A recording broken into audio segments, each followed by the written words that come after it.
the stone that once was my home. Bleach. You know, the guys who I thought was my friends, they start passing the PCP around. Aisha was laying like in front of the door. Her chest was wide open.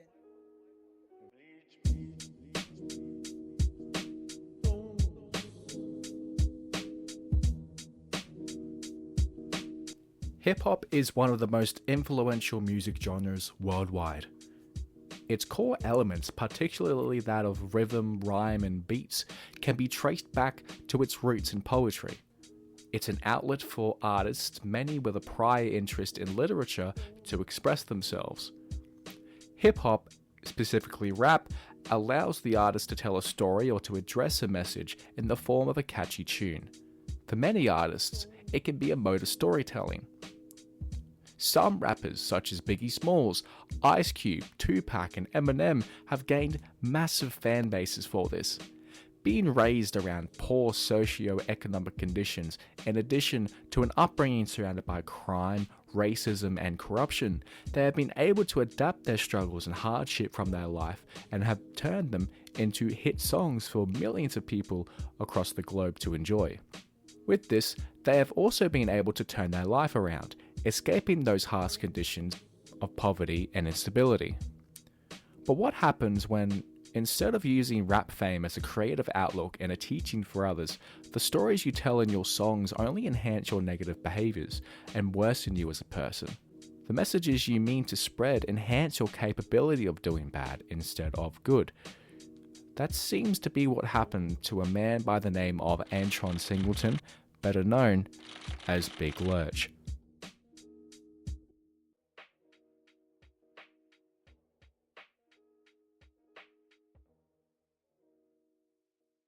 There's not much that's publicly known about Antron from his childhood, but what we do know is that Antron was born on September 15, 1976, and grew up in Dallas, Texas.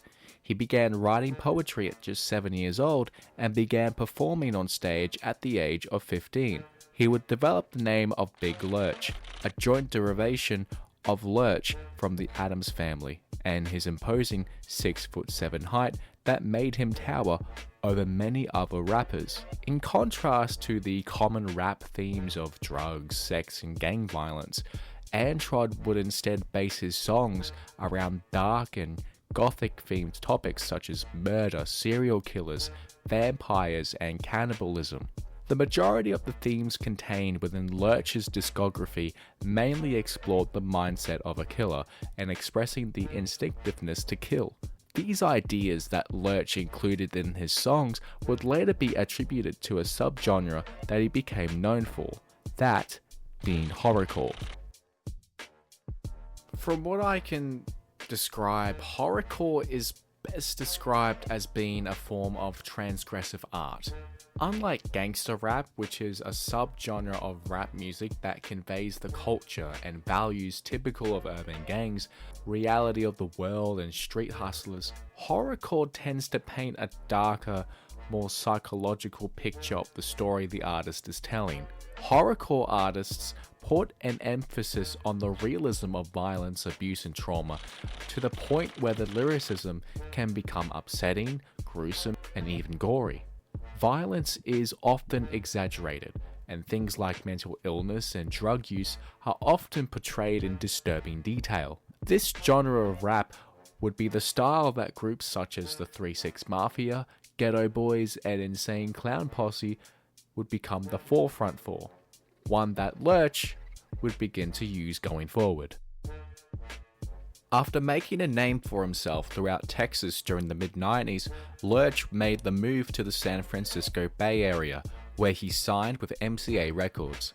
He also met Ricardo, Rick Rock Thomas, and Dooney Baby while at Slop Shop Studios, where they formed Cosmic Slop Shop, a combination of the studio name and the 1973 album Cosmic Slop by Funkadelic. The trio released their debut album, Da Family, in 1998. However, due to underwhelming commercial performance, the trio decided to disband soon after. Despite this, however, Lurch wanted to still pursue a rap career, which led him to move again to Los Angeles. With this move, he became acquainted and worked with renowned artists from the area such as E40, Mac Dre, Mystical, and many others. Despite his rising potential for future stardom, one fatal incident would change his life forever. In 2000, Big Lurch was driving home from his 24th birthday celebration when he was rear-ended by a drunk driver. He suffered catastrophic injuries, which included a broken neck. Once discharged from hospital, he was left with chronic pain and had trouble walking. Despite being given multiple types of medication to help treat the pain, eventually Lurch was given PCP, a dissociative anesthetic drug commonly used to numb severe injuries. Despite the relieving of the pain, the drug would affect the user's memory, learning ability, and emotional construct. In higher doses, it can cause hallucinations and symptoms similar to the effects of mental illnesses like schizophrenia. These symptoms include anxiety, delusions, paranoia, trouble forming coherent thoughts, suicidal thoughts, and behavior. PCP was made illegal for medical use in the United States in 1965, but even to this day is still sold on the street. After his accident, Lurch would eventually sign with Black Market Records to begin work on his solo album. Soon after the signing, Lurch would feel like an outsider. While Lurch had aligned himself as a Blood, a large portion of the other artists signed with BMR were known to be Crips. It's also important to note that his manager at BMR was a man named Milton Grimes. If you're familiar with the history of African American activism in the United States, Grimes was the lawyer who successfully defended Rodney King, a victim of police brutality, back in 1991. As Lurch was struggling financially, Grimes not only assisted with the production of a solo record, but legally assisted Lurch, who had been arrested for selling drugs in the past. During the move to LA, Lurch would move into an apartment shared with a 21-year-old woman named Tanisha Sayers and her boyfriend, Thomas Moore. While things were cool at the time, what happened next changed the life of Antron Singleton forever.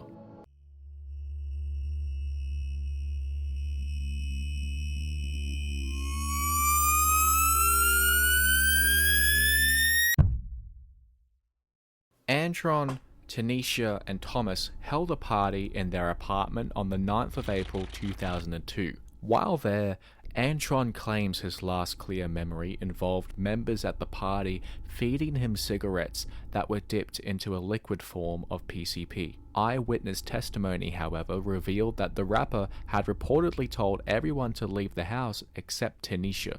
At around noon the next day, Elisa Allen, who was a friend of Tanisha, spotted Antron wandering on the street naked. His mouth and torso were covered with blood, and he was seen looking at the sky. Elisa notified a nearby police officer who proceeded to arrest Antron. Immediately afterwards, the same police officer ventured into the apartment where Antron had exited. She found Tanisha dead on the floor. There was a 3-inch blade broken in her shoulder. Teeth marks were embedded on her face and shoulder, and her organs, primarily her lungs, were ripped out, with pieces of it missing. After a medical examination, it was soon found that there was human flesh in Antron's stomach, which was not his own. Antron would later face trial in November of 2003. According to then Deputy District Attorney Drew Josephan, Antron was fully competent on the day of the killing, and purposely waited until the two were alone before he began the, quote, torturing assault. Milton Grimes, who was his manager at Black Market Records, represented him in court.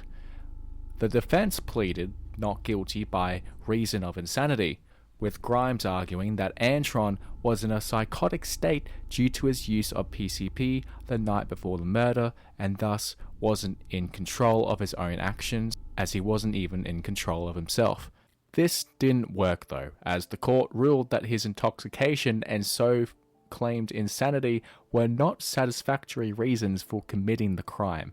The district attorney argued that drug use cannot be used as grounds for an insanity plea in California, to which the judge agreed. It would be another hard hit for the defense, as the prosecution was given early access to the lyrical content of his unreleased album, It's All Bad.